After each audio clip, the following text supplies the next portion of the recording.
hecha, convocada 20 días atrás, ¿no? Pero lamentablemente, ¿no? Ha sido la marcha de los carteles, podríamos decir, ¿no? Muy poca convocatoria, ¿no? Para tener dos candidatos presidenciales que han participado, ¿no? Un aproximado de 2.500 personas, ¿no? No es significativo. Y no es significativo teniendo también que la población de Lima somos cerca de 8 o 9 millones de habitantes, ¿no? 2.500, no es algo significativo, a mi entender. ¿Esperabas, pensabas que era el momento de que iba a salir más gente? La verdad, ¿no? Si la marcha hubiese sido tal vez hace 20 días, tal vez hubiese habido más gente. Pero en los últimos días hemos visto cómo han caído en las encuestas, ¿no? La cantidad de gente que comienza a tomar conciencia, ¿no? Que el adelanto de elecciones es para 6 meses. No es algo significativo, ¿no? Se han desgastado tremendamente las dos posiciones. O sea, el Congreso o los fujigapristas, como dicen, y los que promueven el adelanto de elecciones, también llamados caviares por los otros lados, ¿no?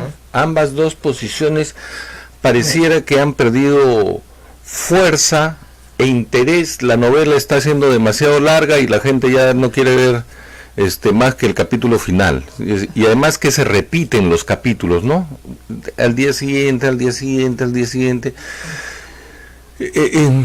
por ejemplo, ¿no? O sea, esto de planteamos la vacancia, no, después decimos que no la vacancia, nuevamente volvemos a meter la vacancia, presentamos la ley para fiscalizarlo al presidente, o la ley no, el pedido para fiscalizar al presidente, y luego retiro el pedido para fiscalizar al presidente, y por el otro lado el presidente sale en televisión y dice ya van a ver con la marcha de mañana, y parece que la marcha de ayer sería hoy, no tuvo el empuje que se pensó que pudo haber tenido. Así, y no olvidemos que es una marcha también a la cual le ha hecho propaganda el mismo presidente, ¿no?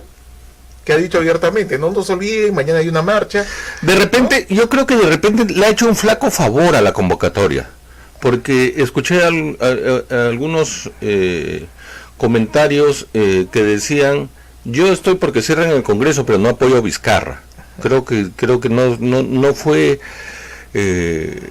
una posición acertada que desde la presidencia de la República, ¿no es cierto?, que es una institución de nuestro país, se convoca una marcha en la calle. O sea, no sé si le sumó o le restó, pero sí he escuchado comentarios como que no estaba bien que la marcha se asocie directamente a la figura del presidente Vizcarra, ¿no? Porque en el que se vayan todos también está incluido él. Está incluido él, ¿no es cierto?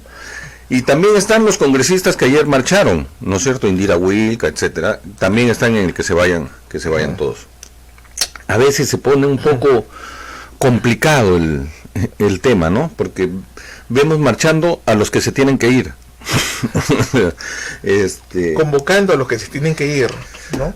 Bueno, entonces esa era la primera apreciación que quedó pendiente el día de ayer. Tuvimos un momento de discusión con nuestro amigo Aldo, que el día de hoy no ha venido porque se fue a la marcha. A otra marcha se fue porque no estaba de acuerdo con que se deben hacer marchas. Yo defiendo, como cuando vino el doctor Villestein, que le dije, él tiene una querella pues que le ha interpuesto el Instituto de Defensa Legal porque les ha llamado presunta organización criminal. Y el día lunes tiene su audiencia. Sí, el día lunes tiene su audiencia. Entonces, acá lo invitamos para que nos explique el tema, y yo le dije al doctor Villestein, yo conozco directamente a las personas que trabajan en el IDL, es más, han estudiado conmigo muchos de ellos en la Universidad de San Marcos, y yo soy una de las personas que estoy convencido que no son una organización criminal. O sea, no comparto con usted esa idea de que el IDL sea una presunta organización criminal. Definitivamente no comparto, pero defiendo su derecho a pensarlo y a decirlo. No estoy de acuerdo con la querella que le está planteando el IDL, porque además usted ha usado la palabra presunta, ¿no? Entonces, y es más, le dije, yo cuando abro la página de internet del Instituto de Defensa Legal y veo sus artículos de IDL Reporteros, en casi el 80% de ellos también usan la palabra presunta. O sea, lo que está bien para ellos no está bien para que lo use él. Entonces yo le dije, yo no estoy de acuerdo con su tesis, no estoy definitivamente de acuerdo con su tesis de que sea una presunta organización criminal por varias razones, hasta personales, porque los conozco personalmente. Pero siempre defenderé su derecho a decirlo, ¿no es cierto? Siempre que no se esté difamando, ¿no? Porque eso sí sería un delito. Lo mismo, ayer yo era en los mismos términos con Aldo. Yo puedo estar de acuerdo o no de acuerdo con las motivaciones que puedan tener los que salen a marchar, pero siempre defenderé su derecho a salir a protestar. O sea, eso no se puede decir de nadie. O sea, si el pastor siente que los hijos de sus feligreses van a ser mortificados de alguna manera con esta enseñanza de ideología de género y quieren salir y manifestarlo el pastor Linares con sus feligreses y sacar una marcha de 1 millón de personas, yo nunca voy a decir no, que no salgan a marchar. Puedo discrepar con él, con su posición, ¿no es cierto? Pues sale a marchar, salen los del LGTBIQ, sale ayer la izquierda. Hoy día marchan en San Marcos, ¿no? Hoy día. En defensa del campus, ¿no? Así es, en defensa del... El día lunes es el plantón en favor de Villestein, ¿no? O sea, cada uno tiene su motivación. Hay público para todo. Claro. En Washington D.C., que es donde está la administración del Estado americano, de los estados americanos, la administración central, que por eso todos los días hay marchas y hay carteles y hay protestas, todos los días. O sea, lo único que les piden, por eso es que se ve que están dando vueltas en círculo, es que circulen, o sea, que no estén estáticos, ¿no? Y por eso es que dan vueltas en círculo para cumplir con la ley. O sea, la ley tiene una norma, no puedes pararte a protestar. Tienes que circular. Tienes que circular. Entonces empiezan a dar vueltas sobre el mismo sitio. Simpsons, ¿no? Sí. Entonces, una sátira, ¿no? Entonces, claro, ya, podemos estar a favor o en contra de las posiciones, podemos tener una camiseta, otra camiseta, pero lo que no podemos dejar de estar en contra del derecho de la protesta. De protestar. Justo llegaste, Aldo, estábamos haciendo mención. Entonces, el tema, para dar vuelta a la hoja, ¿no es cierto? Ya lo comentamos, ya se produjo y no ha tenido la repercusión que los organizadores esperaban que tuviera. Ha sido titular en algunos periódicos, ¿no? Como en Exitosa, La República, puesto Se Calienta la Calle, Exitosa, Publimetro, Que se vayan todos, Tensión política en crecimiento, que es esta de acá, esta es la carátula de Publimetro. ¿Quién más ha sacado carátula sobre la marcha de ayer? El Diario 1, y titular dice: el pueblo exige elecciones el 2020, ¿no? Exitosa, que pone elecciones ya, ¿no? Y pare de contar, ¿no? En el Comercio, la página principal del Comercio, que era uno de los alentadores de la marcha, no han puesto absolutamente nada sobre el tema de la movilización de ayer. El titular más bien es: Fuerza Popular se divide y Salaverry confirma su intención de postular. Esa es la carátula del Comercio. Gestión, obviamente, es un diario especializado en negocios, no hace mención al tema. Perú 21, que también es del consorcio del Grupo El Comercio, tampoco hace mención del tema. Correo sí, Correo pone, no es el titular principal. El titular principal es: Olaechea contraataca, ¿no es cierto? Quiere fiscalizar de todas maneras. Y sí, en un rectángulo superior pone: marcha no en respaldo al adelanto de elecciones. Bueno, El Peruano es el diario oficial, no hace mención tampoco a la movilización, Expreso menos, ¿no? Sabemos la tendencia de Expreso, más bien habla de las dos caras de Vizcarra, ¿no? El discurso que tenía el 28 de agosto y el discurso que tiene el 4 de septiembre son totalmente opuestos, ¿no? Sobre eso vamos a comentar, supongo. La Razón anuncia un embargo de 400 millones en el caso Lava Jato, y el periódico más leído, que es el Trome, habla sobre un asaltante que usaba una máscara de un personaje de película de Martes 13, ¿no? De Jason. Muy bien. Ahora sí, Aldo, bienvenido. Muy buenas tardes a los oyentes de Radio Latina 990 AM La Poderosa. Buenas tardes, Jorge, buenas tardes, Fernando. Efectivamente, yo estaba pensando en todo esto que habíamos conversado el día de ayer, y mi primera idea era, en primer lugar, pedir disculpas a la oyente que llamó ayer expresando su indignación frente al hecho de un comentario mío de que la gente que iba ahí era pagada, ¿no? Totalmente fuera de la realidad. Efectivamente, yo debo pedir disculpas a todos los oyentes que comparten también ese punto de vista. Todas las marchas son legítimas, todas las marchas tienen objetivos, todas las marchas tienen intenciones, ¿no es cierto? Y estaba recordando, desde que tengo memoria, cuáles son las marchas multitudinarias que yo recuerdo, ¿no? Yo estaba muy niño, pero no tan niño, cuando recuerdo las marchas famosas del 1977 y 1978, que eran las marchas que impulsaban ya la salida del gobierno militar.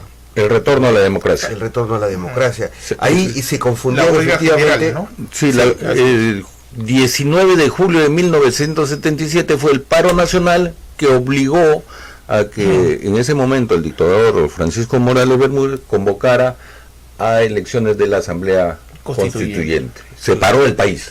Así es. La otra escena que en mi memoria recuerda a una multitud, porque yo siempre he vivido en el centro de Lima, era la muerte de Eda de la Torre. Era una manifestación multitudinaria, ¿no? En realidad, para mi memoria, lo que recuerdo yo en mi infancia, ¿no? Luego de eso, la marcha de la que yo tengo memoria es en la que participamos, la de los 90, finales de los 90, para la salida del Fujimori. Así es. ¿No? Esa también, incluso la de los Cuatro Suyos. Yo he tenido, como vivía, como les comentó, en el centro de Lima, un amigo fue a buscarme el día que acompañamos a Toledo, y yo lo he tenido a 1 metro de distancia a Toledo, ya camino al centro cívico. Esa era una marcha, pues, multitudinaria. Y la última, diría yo, ya más reciente, probablemente incluso mayor que la de No te metas con mis hijos, la marcha Ni Una Menos, la primera. Era una marcha masiva, enorme, multitudinaria, ¿no? Que dijéramos. Y entonces yo recordaba ahora, antes de venir al programa, que estaba viendo las imágenes de la marcha para soltar a Walter Adubidi. Y entonces, comparando, y sin ánimo de caer en una especie de, digamos, de confrontación, yo creo que habría la misma cantidad de gente en la marcha para pedir a Walter Adubiri que el día de ayer en la marcha que se movilizó. Que se vayan todos. O sea, entonces, ¿cuál es la marcha más legítima, no? Eso no significa que la gente no quiera que no se vayan todos. Por supuesto que la gente lo quiere, yo estoy convencido. ¿Tú lo quieres? Yo también, por supuesto. Ya. Pero no he salido a marchar. Pero creo que se deben ir todos, claro, por supuesto. Mira, hoy día el presidente está en Colombia y ha dejado encargada a Mecha Arauz de la presidencia de la República, nada menos. Y la señora ha asistido al Congreso y ha recibido los honores de presidente de la República. Y bueno, el país no se ha caído, ¿no? No. Las cosas siguen normal, y el ciudadano de a pie, el hombre de a pie, sigue trabajando, sigue chambeando. Y el tránsito sigue atorado. Igual de siempre, ¿no? Voy a dar nuevamente los teléfonos: 422-8810, 441-4512, 441-4512 y 422-8810. Quería, solamente para terminar este asunto ya de las marchas, recordar una marcha que creo que se me pasó. Se te pasó, que fue muy importante. Recordar. Las marchas por la paz que se hicieron contra el terrorismo. donde veías marchar junto a la izquierda, al APRA, a la derecha. Mira, yo tampoco participé en esas, por eso que de repente por eso no las recuerdo tanto, pero y sí fueron así de masivas y multitudinarias.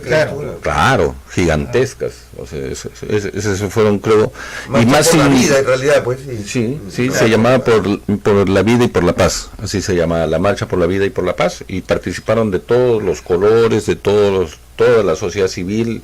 Fue multitudinario, ¿no? ¿En qué año? Más o menos. Tú veías marchando a Lourdes Flores al costado de Henry Peace, ¿no? Sí, claro. Sí, eso fue 94. Hablando de eso, claro, entonces, ¿qué pasaba en ese asunto? Teníamos veías a todos los políticos ahí participando. Teníamos un enemigo común, claro, que era Sendero Luminoso, y que había que derrotarlo desde la sociedad civil, no solamente el ejército y el poder judicial, sino que la población entendió que tenía que salir a decirle: señor, no los queremos, ni a la puerta de Lima, ni lejos, ni dentro, no los queremos simplemente.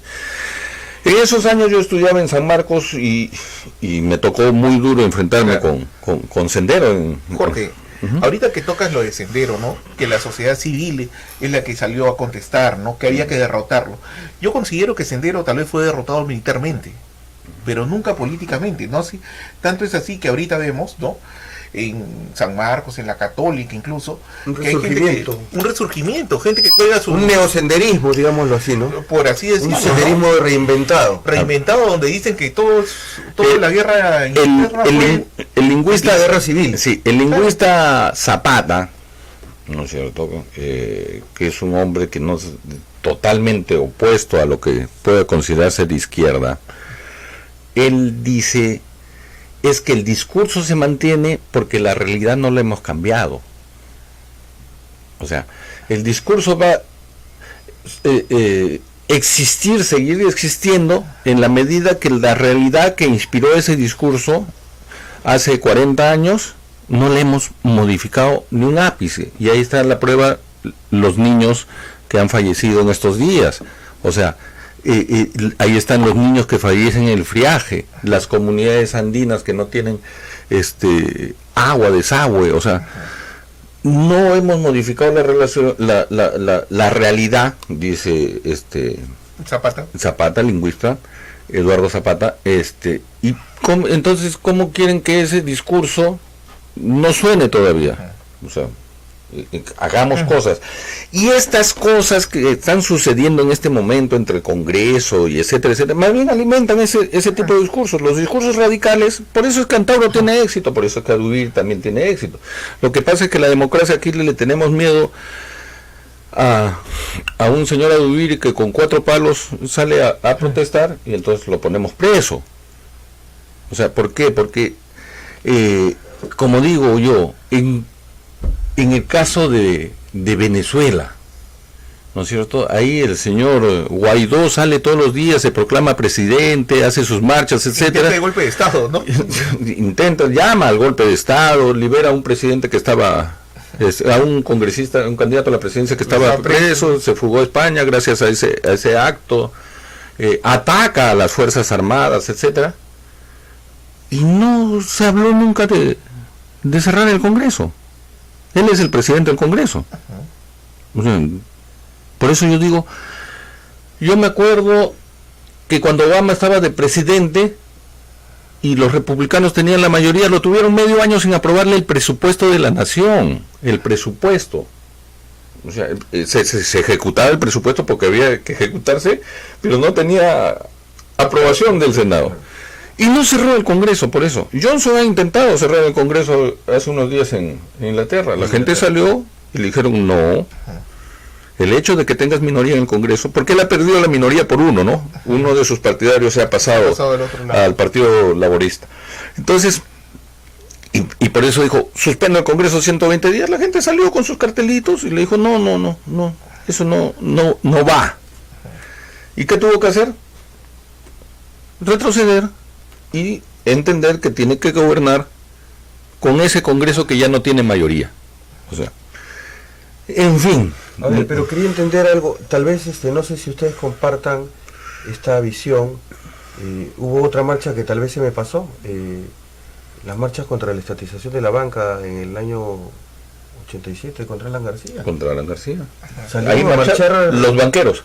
No, También. los empleados, No, los bancos, pero la también gente, los la gente banqueros. que entendió y que creyó que le iban a quitar su propiedad, su casa, finalmente se convirtió Y en las una personas a las cuales le habían congelado sus dólares también salieron a marchar a ver si lo podían recuperar. ¿Por qué quiero recordar esto, Jorge y Fernando? Porque en ese momento se produce un tránsito en la política. Antes de eso, para mi memoria, los políticos salían de los partidos.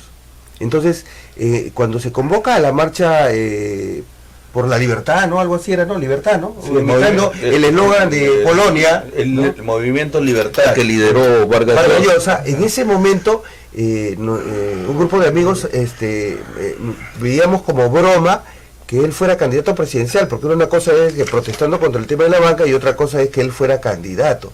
Entonces, a partir de ahí, creo, ya comienzan a aparecer los candidatos sin partido. Es decir, gente que, y ahora, hoy en día, eso parece que es lo que pasa ahora.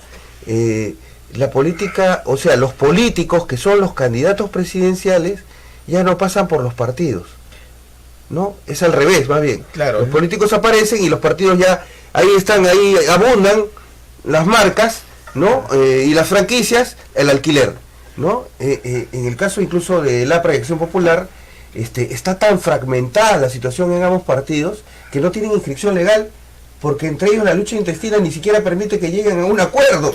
O sea, imagínate, entonces, ¿qué pasa? Y el resto son remedios o son maquinarias electorales, ¿no? Y entonces el pueblo no tiene de dónde elegir, eso es cierto. ¿Cuál es la oferta? No son maquinarias electorales, son vehículos nomás. Simplemente, ¿no? Ni siquiera son maquinarias. A ver, vamos a ponernos en perspectiva un poquito, ¿no es cierto? Porque nos metemos demasiado en el bosque y ya dejamos de ver los árboles.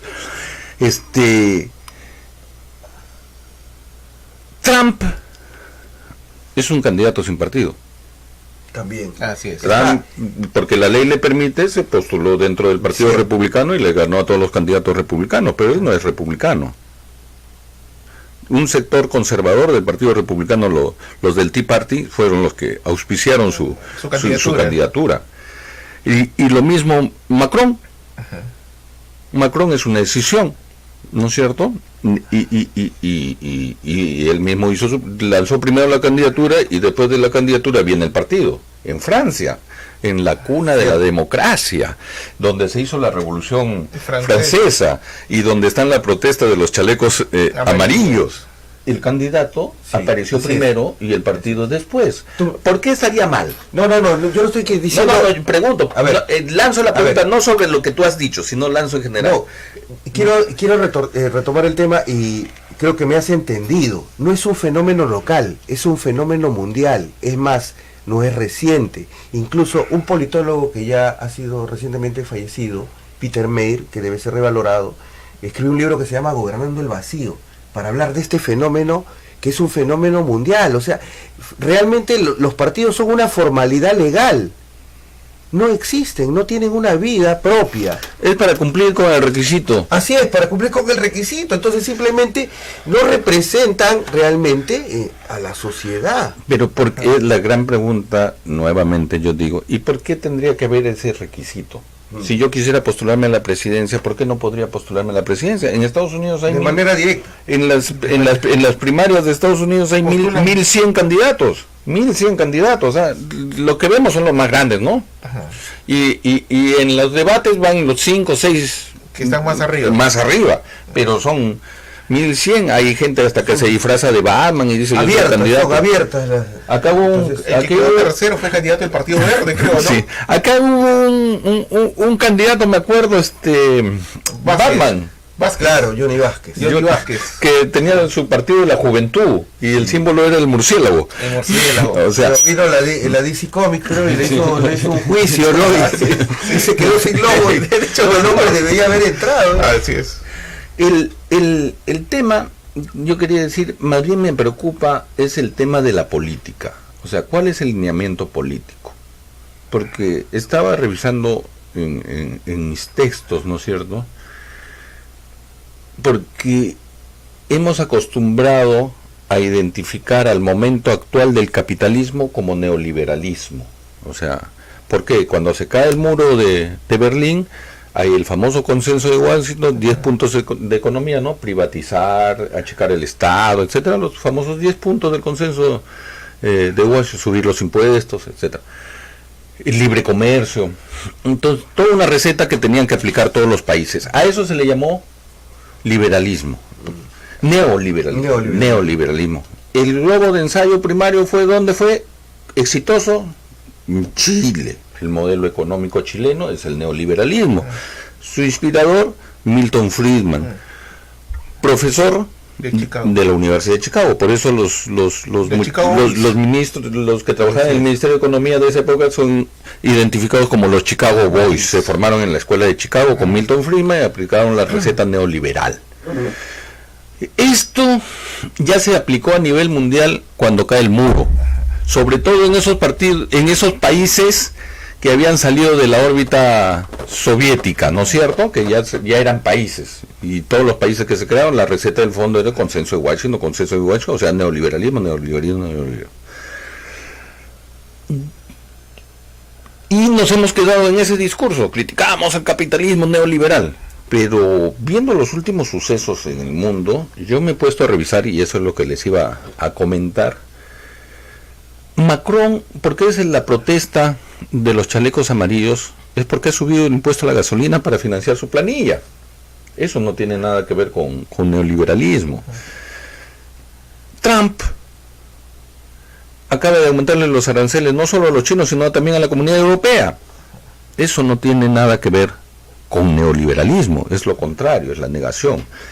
Y entonces dije, me voy a poner a revisar, tengo el tema de Francia, tengo el tema de Estados Unidos, China, Xi Jinping, es obvio que no es neoliberal, y se parece mucho a lo que están haciendo los otros dos. Putin no es un hombre de izquierdas, es todo lo contrario, un hombre de derechas, y tampoco hace neoliberalismo. Es el primero en cuidar la economía nacional, ¿no? Y fortalecerla. Y Shinzo Abe en Japón, y puedo seguir recitando los nombres. Ya no nos domina esta ideología neoliberal de Milton Friedman. ¿Qué está sucediendo en el mundo? 3 ideas básicas de la receta neoliberal. O sea, la síntesis. Un Estado pequeño, ¿no? Privatizaciones y desregulación, es decir, libre mercado abierto. Ideas básicas. Entonces, el primer Fujimori, ¿no? Llegó en los 90, pero esa reforma económica no puede ser desarrollada si no había una reforma política, porque había que cambiar el papel del Estado para poder vender las empresas. Por eso es que se hace una reforma constitucional. Es decir, no puede haber desconexión entre la institucionalidad política y entre el desarrollo de la economía. Por lo tanto, para aplicar la receta y el modelo, se cambia la Constitución y luego entonces se reduce el Estado, 500.000 empleados públicos a la calle, ¿no es cierto? Se venden las empresas a precio de remate. Tenemos ahora ya la privatización de las comunicaciones, de la luz, un poco más, y ya el agua. Inclusive había unos partidarios de eso, hubo un tiempo de radicalismo, ¿no? En Bolivia privatizaron el agua, la gente protestó y la tuvieron que volver a nacionalizar. Y fue una empresa francesa la que estaba administrando en ese momento. Estos nacionalismos económicos están de moda, ¿no? Acá todavía en el Perú seguimos siendo neoliberales, ¿no? Todavía, libre mercado, abierto, no hay gente que quiere, son más papistas que el Papa, ¿no? Hay un sector de la derecha que quisiera que, aunque se venda Sedapal, ¿no? De hecho, claro. ¿No es cierto? El negocio del agua, pues es un negocio. Pero yo lo que creo, ¿no? Que bueno, la derecha a nivel mundial está tomando matices, ¿no? Como bien dice Jorge, ¿no? Es la negación de los neoliberales lo que ya está haciendo Estados Unidos, ¿no? Es con un aire de proteccionismo, ¿no? Meter presa a la gerenta de Huawei en Estados Unidos, eso no tiene nada que ver con neoliberal. Claro. Se cierra más bien claro. Se cierra el mercado. En Canadá creo que la capturaron, ¿no? En Canadá, la tierra de la democracia, ahí fue capturada. Ahí fue capturada, ¿no? Pero bueno... ¿En qué se diferencia, por eso decía yo, económicamente en modelo, Putin con Xi Jinping, o con Trump, o con Macron, o con Shinzo Abe de Japón? Están haciendo lo mismo, protegen sus mercados, fortalecen la industria nacional, etcétera, etcétera, ¿no? Ya manejan también el tema de impuestos para financiar la planilla, porque nuevamente el Estado tiene que crecer. Así es, tiene que desarrollar y atender. Esta derecha, que decías tú, uno de los principios básicos era que se reduzca el Estado. Así es. Estos no. Estos más bien están Quieren expandiendo su Estado. Por eso es que Macron, para poder crecer, necesita ponerle impuesto a la gasolina, ¿no? Es que este modelo generó esa locura que fue la crisis hipotecaria en Estados Unidos. Ajá. Esa es la crisis que hace explotar esta La idea de los Chicago Boys, ¿no? Esta idea y eso afectó a cuántas personas en Estados Unidos perdiendo sus propiedades, sus casas. Y en Terrible. España también, ¿no? En Sí. España también fue parte de la burbuja inmobiliaria, ¿no? Claro.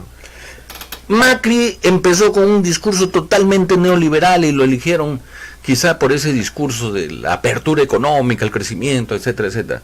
La última receta de hace una semana del Ministerio de Economía son todo lo contrario. No le funcionó el neoliberalismo, ya estaba desfasado. O sea, tan es así que dicen que está aplicando, ya antes que gane Fernández, que va con Cristina Fernández, con el kirchnerismo, ya está aplicando el programa del otro candidato. Es más o menos lo que resumen los comentarios políticos, ¿no? Que Macri tan mal le va en la economía y tan mal le ha ido en la última elección que ahora se ha prestado el programa económico del kirchnerismo. Bolsonaro está en esta pelea nuevamente. En Brasil se privatizó todo como en todos sitios, pero en el caso de una empresa, ellos producen aviones. Claro. En el caso de esta empresa que produce aviones, conservaron un porcentaje de la propiedad, 20%, para controlar que esa, consideran ellos una industria estratégica militar, no podían perder el control absoluto, se quedaron solamente con el 20%. Lo que sucede es que ahora el 80% quiere vender a Lockheed, precisamente de Estados Unidos, quiere vender sus acciones. Y Bolsonaro se ha puesto, imposible, no vamos a hacer esa venta. Entonces tampoco es el ¿cómo se llama? El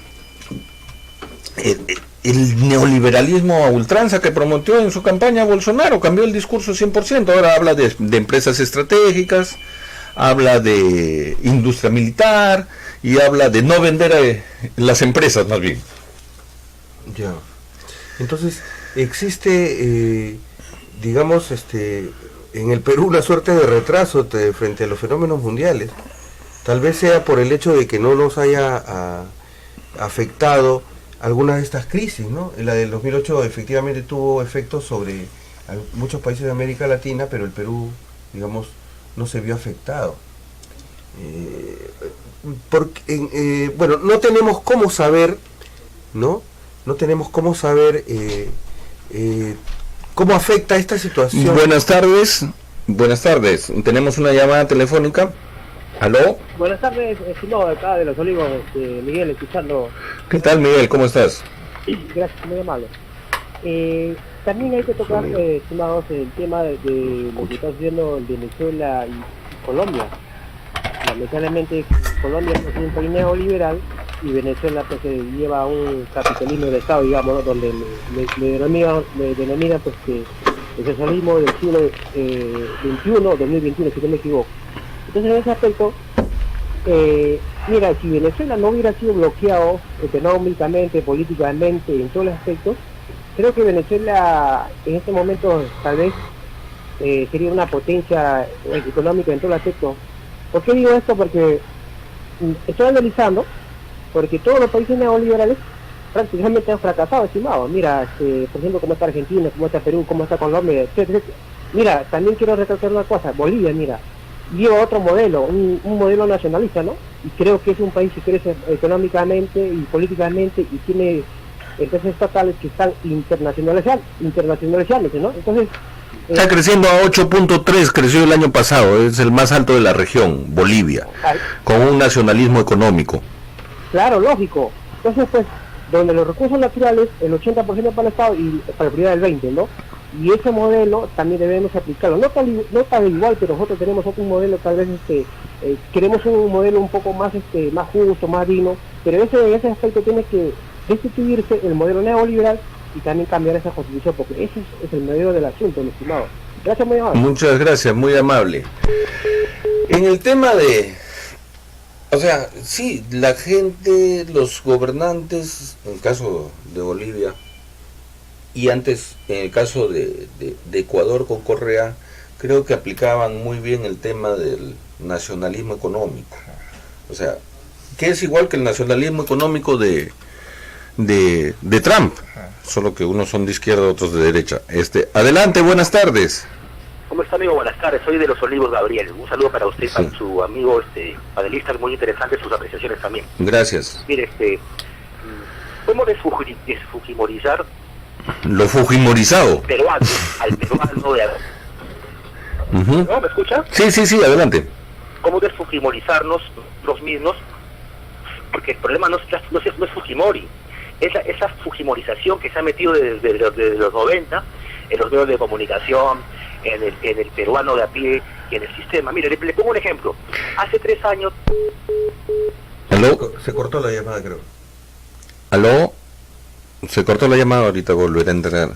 Dice, ¿cómo desfujimorizar lo fujimorizado? No se olviden que en las elecciones en las que pierde Fujimori, Toledo se lanzó como el candidato del fujimorismo sin Fujimori. O sea, él dijo, yo voy a hacer lo mismo, pero no va a estar Fujimori. En el debate que hubo cuando cayó el gobierno y ya estando Toledo presidente, se dijo hay que cambiar la Constitución. ¿Y qué cambiaron de la Constitución? Solamente le sacaron la firma de Fujimori. O sea, la Constitución sigue siendo el fujimorismo sin Fujimori. O sea, esto, gracias al señor por comentarnos, ¿no? Estas políticas de los 90 es lo que queremos decir o señalar o que está flotando en nuestra idea, ya no se están aplicando en ninguna parte del mundo. El neoliberalismo a rajatabla no existe.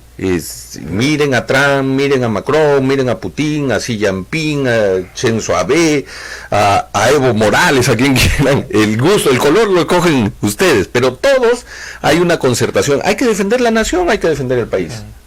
Bueno, muy interesante la apreciación del amigo oyente en el sentido, y tú recordabas también ese tema de que Toledo iba a poner la segunda etapa, ¿no?, de Fujimori. O sea, hay que hacer la segunda reforma, ¿no? Como estos periodistas que defienden a la derecha, como tal Tafur también decía, no, hay que continuar en la línea, la misma Rosa María Palacios. La derecha bruta y achorada. No, al contrario, supuestamente esos no son los pensantes, ¿no? Son los pensantes. Rosa María Palacios, Álvarez Rorix, ¿no? Y curiosamente, ellos están juntos en el antifujimorismo, pero están divididos en cuanto al tema económico. Porque en el tema económico, tanto PPK como Keiko eran lo mismo. Y Vizcarra. Ninguno quiere cambiar por supuesto, ninguno quiere cambiar el régimen económico. ¿Qué pasaba si Vizcarra también, a la vez de agregar la reforma política, agregaba la reforma económica? Para cambiar el papel del Estado. Lo que se tiene, claro, la modificación importante en la Constitución no es si dura 4 años este periodo o no dura 4 años. Para eso quieren hacer reforma constitucional y hasta un referéndum. ¿Por qué, no someten al referéndum el modelo económico? ¿Ganarán o perderán? ¿Qué opinas, Fernando? Bueno, antes de que tocar ese tema, también te mencionabas, bueno, al líder de Japón, a Bolsonaro, a todos, pero hay un caso interesante hoy en día, ¿no? Que es el de Duterte, el de Filipinas, ¿no? Filipinas, ¿no?, ha empezado con un tema de tolerancia cero, ¿no? Ha reducido la delincuencia en 50%, de tirón volvió a restablecer la pena de muerte, ¿no? Pero lo que me parece interesante que están aplicando en Filipinas es el tema de la minería. La minería va a tener más impuestos en Filipinas siempre y cuando no le dé valor agregado al mineral que explotan, ¿no? O sea, está poniendo como una condición para explotar los recursos mineros, darle valor agregado. No mencioné el tema del señor Duterte a propósito, porque es un tema bastante polémico.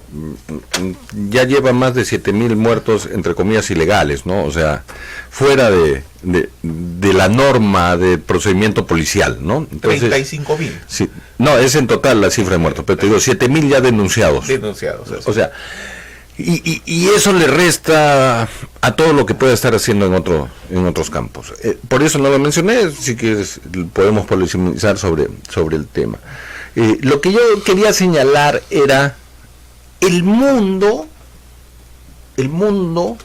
moderno ya desechó el neoliberalismo, no más, murió, no.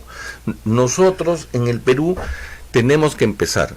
No estoy diciendo izquierda o derecha porque ahí te estoy poniendo el caso de Xi Jinping o Evo Morales. Al mismo tiempo te pongo a Macron y a los que no les gusta ni uno del otro también está Putin, ¿no? O sea, lo que estoy diciendo es todo el mundo está preocupado ya no por la globalización. La gente está interesada por tu país. O sea, China con Estados Unidos no están firmando un TLC. Están en todo lo contrario, el anti-TLC, anti-tratado de libre comercio, se están poniendo barreras arancelarias, se están construyendo muros alrededor de sus economías. Y nosotros seguimos con todos los flancos abiertos, eso es lo que estoy diciendo. No estamos pensando en cómo construimos nuestra economía nacional. Bueno, pero... Que termine, A ver, prácticamente lo que necesitamos es diversificar la matriz productiva, ¿no? ¿Y qué se necesita, no? Se necesita acá darle un valor agregado a los productos que tenemos, ¿no? A nuestros recursos naturales. Pero ¿qué es lo que ha pasado a lo largo desde la conquista, ¿no? Y eso es algo que creo que valdría la pena debatirlo, ¿no? Cuando llegaron los españoles, ¿qué le dábamos? ¿No? Papa o mineral, ¿no? Y ellos que nos traían la imprenta, la religión, los caballos, los mosquetes. Después vino la época del guano, ¿no? Pasando unos 200 años o 300 en la historia, entregamos guano, minerales, por ahí la papa, otras cosas. Azúcar. ¿Y qué nos traían ellos? Ya cristales, libros, tranvías. Fútbol. ¿No? El fútbol todavía no llegaba. Con la Grecia llegó el fútbol. Con la Grecia. Bueno, después... Ahora aquí estamos, ¿no? Seguimos entregando lo mismo, seguimos entregando minerales, seguimos entregando la papa, salvo algunos productos como los espárragos que los envasan siquiera, ¿no? Pero igual, o sea, seguimos en lo mismo, seguimos 500 años en lo mismo, entregando sin darle un valor agregado a nuestros productos. Entonces, sin darle un valor agregado, lamentablemente no vamos a progresar. ¿Por qué? Al darle un valor agregado... La transformación. Los obreros que participan en eso tienen otro nivel educativo, ¿no? Se crea una industria, ¿no? Y eso es lo que le da, es el motor de desarrollo de los países. Mientras no demos un valor agregado a nuestros productos naturales, lamentablemente vamos a seguir en el subdesarrollo, vamos a seguir no siendo competitivos, ¿no? Y simplemente se seguirá contaminando de vez en cuando las cosas, seguiremos con una matriz económica que solamente es exportadora primaria y nada más. Bueno, justamente parte de la crisis que padece Venezuela es su dependencia exclusiva del tema del petróleo. Monoproductor. Así es también es un país primario exportador. No produce nada, no tiene nada, absolutamente nada. Lo único produce mises. Bueno, sí, producía. Ya tampoco, ya hay parte de una crisis. Y en el Perú el caso no ha sido una dependencia tan total, pero en realidad el crecimiento económico de las 3 últimas décadas se explica precisamente por el alza de los minerales. Y básicamente hay que recordar que el año pasado el 64% de las exportaciones eran exportaciones dedicadas a minerales. Claro, en el caso de Venezuela tuvo un momento de alza a raíz de la guerra del Golfo. Es porque los petróleos, lo que nos pasó a nosotros también, los minerales subieron de precio y el petróleo subió de precio. Haciendo el barril. Ese es el momento que lo agarra Chávez. Y por eso hace este discurso famoso del socialismo del siglo XXI que le permite colocar en cada posta un escáner. O sea, no es un tomógrafo. O sea, ¿por qué? Porque tiene el dinero del petróleo, lo agarra a un precio alto. Lo contrario le ha pasado a Maduro. Le ha agarrado con el precio más bajo de la historia de Venezuela, el precio de barril. Y entonces no puede resolver su problema del socialismo del siglo XXI. Y en Venezuela, yo tengo muchos amigos venezolanos, establecen claramente la diferencia ellos entre Chávez y Maduro, ¿no? Chávez era un genio y Maduro pues no es un genio. Pero Chávez tenía pues el precio al tope. Y tan es así que le decía, Estados Unidos deja de molestar, le decía, Bush, Mr. Bush, you are a donkey, tú eres un burro, mañana no te voy a mandar petróleo. Ya, entonces, en las Naciones Unidas. En las Naciones Unidas. Y el día anterior había estado George Bush y al día siguiente dice, todavía huele a azufre, el diablo ha estado por acá, dice. Ya. El tema de Venezuela, apoyando la tesis tuya, Aldo, lo hablábamos en el caso de la región Loreto, en alguna de estas reuniones que tenemos en la tarde, es que el tema del petróleo no tiene más allá de 30 años, o sea, va a dejar de tener valor, ¿no? ¿Y qué va a producir luego Venezuela cuando ya no tenga petróleo? Porque decíamos el caso de Dubái, el príncipe de Dubái entendió eso rápidamente, dijo, todo lo que estoy ganando con petróleo lo voy a invertir en turismo. Y turismo de alta gama. O sea, antes se hablaba, lo máximo era hoteles de 5 estrellas, ¿no? El Bujara, ¿cómo se llama? Sí, el de 7, que tiene 7 estrellas, 7 estrellas. O sea, ellos ya están en otro nivel de turismo. Han construido islas artificiales en forma primero de palmeras y ahora el último en forma de mapamundi, que cada uno puede comprarse un país, ¿no es cierto? Entonces, está invirtiendo para el día que en Dubái no haya una gota de petróleo, tengan de qué vivir. O nadie te lo compre, ¿no? O nadie te lo compre. Claro. El tema de Venezuela, y también en nuestro caso para las zonas que producimos petróleo, es ¿qué vamos a hacer el día que se seque el pozo? O sea, bueno, las guerras del futuro van a ser las guerras por el agua, ¿no? Se dice, ¿no? Finalmente, ¿no? Pero efectivamente, ¿y qué vamos a hacer nosotros también cuando ya la gente deje de comprar minerales?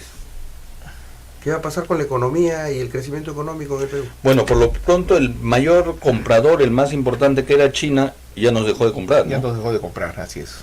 O sea, y ese es el problema que estamos teniendo como país, ¿no? Y los empresarios no terminan de entender este nuevo fenómeno mundial. No terminan de entender que ya no tenemos que gritar globalización, abran los mercados, neoliberalismo. Nadie grita ya en el mundo eso. Milton Friedman, como dirían los jóvenes de ahora, ya fue. A ver, le vamos a repetir para nuestros economistas más importantes. Milton Friedman ya fue. Eso es, revisen simplemente ahora en el internet y empiecen a ver cómo se manejan las economías de todos los países, incluyendo España, Vox, Grecia, dijo, en mala hora nos unimos a la Unión Europea, siempre debimos seguir siendo griegos, nos iba mejor siendo griegos que europeos, ¿no? Con el turismo nada más podían sobrevivir. Claro, o sea... Ojo, hay un tema que acá valdría la pena tocar, ¿no? Es el tema de Ecuador con Correa, ¿no? Correa lanzó un programa agresivo, ¿no? Para desarrollar, ¿no?, tecnologías que le permitan dar valor agregado a sus recursos naturales. Por eso creó, ¿no?, una ciudad que se llama Yachaytec. Yachaytec fue un proyecto, ¿no? No sé el estado en que estará actualmente, ¿no? Lo crearon en Otavalo, pero ¿quiénes eran los mentores de Yachaytec, ¿no? Los que le daban el soporte académico, el Caltech, el Instituto Tecnológico de California, ¿no? El segundo mejor instituto del mundo, aunque algunos dicen que es el primero, ¿no? Entonces, reclutaron a todos sus estudiantes de ciencias e ingeniería, se los llevaron para allá, ¿no?, a los mejores, ¿no?, para darles una doble titulación, pero con la intención de que no lo sacaban, se quedaban acá y creaban, ¿no? Iban a crear tecnologías para desarrollar, ¿no?, y darle un valor agregado a sus productos. Total, también ya tenían la visión de que el petróleo se iba a acabar, ¿no?, y no iba a tener los precios iban a caer, ¿no? Y Ecuador, ¿de qué vive? De plátanos y petróleo. De plátanos y petróleo. Bueno, tu minuto de despedida. Bueno, no, simplemente pedir que en el próximo programa tratemos ya directamente este tema de la economía y cómo se relaciona y cómo afecta a la política. Y en qué sentido, lo que decíamos hace un momento, es negativo que no existan partidos de verdad. Porque ¿de dónde salen los políticos? ¿No? Salen de todos lados menos de los partidos. Tu minuto, Fernando. Bueno, yo lo que creo que tenemos que debatirlo eso, pero también, ¿no? Creo que ya es momento de poner, ¿no?, en agenda, ¿no?, el tema de la transformación de los recursos naturales, ¿no?, de un desarrollo tecnológico real. Por ejemplo, me acuerdo que en una conversación de café que tuve acá con Jorge, ¿no?, Jorge insistía en la creación de un instituto de biotecnología, totalmente válido, ¿no? ¿Qué va a pasar? Es uno de los países más biodiversos del mundo y Claro. no tenemos investigación en biotecnología. Hay una investigación incipiente. Sí. Tampoco vamos a decir... Nunca existe el cero absoluto, ¿no? Pero, Así es. pero estamos muy lejos siquiera del 10, ¿ah? Bueno, yo quería solamente agradecerles y hasta el día lunes. Muy amables por escucharnos en Radio Latina, la poderosa 990 AM, a su programa Stalkeados. Gracias.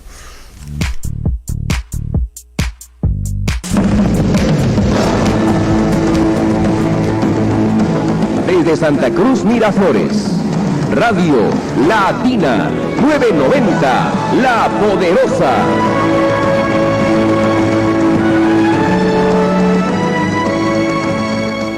Esta es